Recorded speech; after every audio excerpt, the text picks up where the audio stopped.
हमारे एक साथी की मैं आपको बात बता देता हूँ, हालांकि पता नहीं मुझे बोलनी चाहिए कि नहीं बोलनी चाहिए। हमारे एक साथी के पास इंग्लैंड से फ़ोन आया, बोलते हैं हम इंग्लैंड से बोल रहे हैं और इंग्लैंड के राजघराने से बोल रहे हैं। उन्होंने ये बताया, और जिस टाइम पे उनके पास फ़ोन आता है, कमाल की बात है, उनका फ़ोन जैम हो जाता है। जैम का मतलब ये होता है ना लाउड स्पीकर ऑन होता है, ना ही रिकॉर्डिंग चालू होती है, ना ही आप कुछ भी करना किसी को कॉलिंग पे ले सकते हो, कोई बटन काम नहीं करता है, पूरा जैम। कॉल उठाते ही। कॉल उठाते ही वो बंदे बता रहे हैं तुम्हारे घर में इस कलर के पर्दे लगे हुए हैं, तुम्हारी इस दीवार पर ये फोटो टंगी हुई है, तुम इन इन लोगों से बात करते हो, तुम्हारे फ़ोन में जेएसएम के नाम से, जनता सरकार मोर्चा के नाम से 186 फ़ोन नंबर सेव हैं, तुम पिछली बार इतने लोगों से बात कर रहे थे, अपनी पत्नी को यहाँ दिखा कर लाए थे, हमारे पास तुम्हारा सारा रिकॉर्ड है। वो थोड़ा डराने की कोशिश किया, क्योंकि हमने वो चिट्ठियाँ भेजी हुई तो उन्होंने भी भेजी हुई थी, आरबीआई को भी, गवर्नर को भी, प्राइम मिनिस्टर को भी, सबको भेजी वित्त मंत्रालय में। उन्होंने बोला हम आरबीआई से बोल रहे हैं। ठीक है। बोले देखो तुम्हारे पास दो ऑप्शन हैं, या तो हमारी बात मान लो, या फिर तुम देशद्रोह में अंदर जाओगे, या सड़क एक्सीडेंट में मर जाओगे, या जहर लग के मर जाओगे, या पैरालिसिस हो जाएगा, हमें कुछ किसको नहीं किसको पता। फोन आया था ये वाला? हमारी टीम का एक साथी है, नाम नहीं बता रहा हूँ अभी। ठीक है, यूपी से हैं, अभी कोर्ट में हम लोगों ने घसीट लिया है बैंकों को, पूरे मसले पे फंस गए हैं बैंक, एकदम फंसे पड़े हैं। वित्त मंत्रालय के सचिव, वित्त सचिव को हमने तलब किया है कोर्ट में, और वित्त और जो, कहीं खबर तो है ही नहीं है। भाई हम तो क्या करते हैं, प्रेस कॉन्फ्रेंस करी थी, किसी ने छापने की हिम्मत नहीं है, तो हम क्या करें।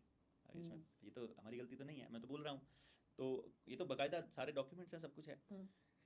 तो जी उसको बोला हमने, और वो जो बंदा था वो बोला या तो ये नहीं मानोगे तो तुम्हारा ये हाल होगा, और यदि तुम हमारी बात मान लेते हो, मानने में तुमको क्या करना है, हम्म। मानने में तुमको ये करना है कि जो तुमने आज तक चिट्ठियां भेजी हैं उसका जवाब हम तुमको नहीं देने वाले हैं, और तुम्हें भी आगे से कोई चिट्ठी नहीं भेजनी है, बस इतना सा मानना है। बदले में हम तुमको दो ऑफर दे रहे हैं, दोनों की दोनों तुम्हारी। पहली, हम तुम्हें दो एटीएम देंगे, पूरी दुनिया में जहां से चाहो जितना चाहो पैसा निकाल सकते हो उस एटीएम से। यह है पहली ऑफर।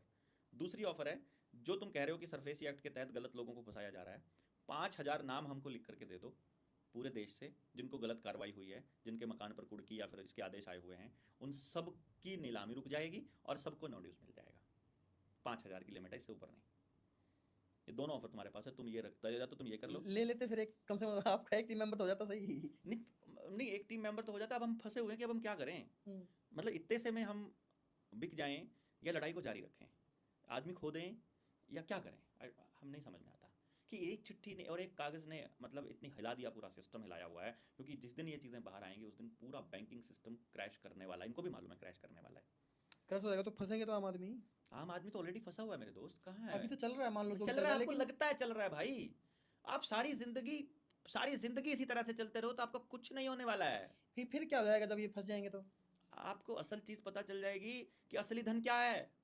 सोचो, 40 साल की उम्र तक आपने अपनी सेहत को दांव पे रख के इतना काम किया, और चल आपको मालूम है कि आप जो काम कर रहे हो इस काम में आपकी आंखें कितनी ख़राब होंगी, हम्म। आपका ब्रेन कितना डैमेज हो रहा है, आपको मालूम है आपकी सेहत अंदर से, आपका गट कितना ख़राब हो रहा है, रात को जाग जाग के आपका पूरा का पूरा सिस्टम अंदर से ऑर्गन फेलियर की तरफ आप जा रहे हो, आपका पूरा सिस्टम अंदर से ख़राब हो रहा है। तो अब 40-45 साल तक आप अपने सेहत, क्योंकि आपको पता नहीं चलेगा कि आपका अंदर से खोखले हो रहे हो। जब आप 40-45 के हो जाओगे, उसके बाद जितना पैसा कमाया सारा डॉक्टरों को पूछ दोगे, नहीं हो रहा तो बता दो अपने आसपास।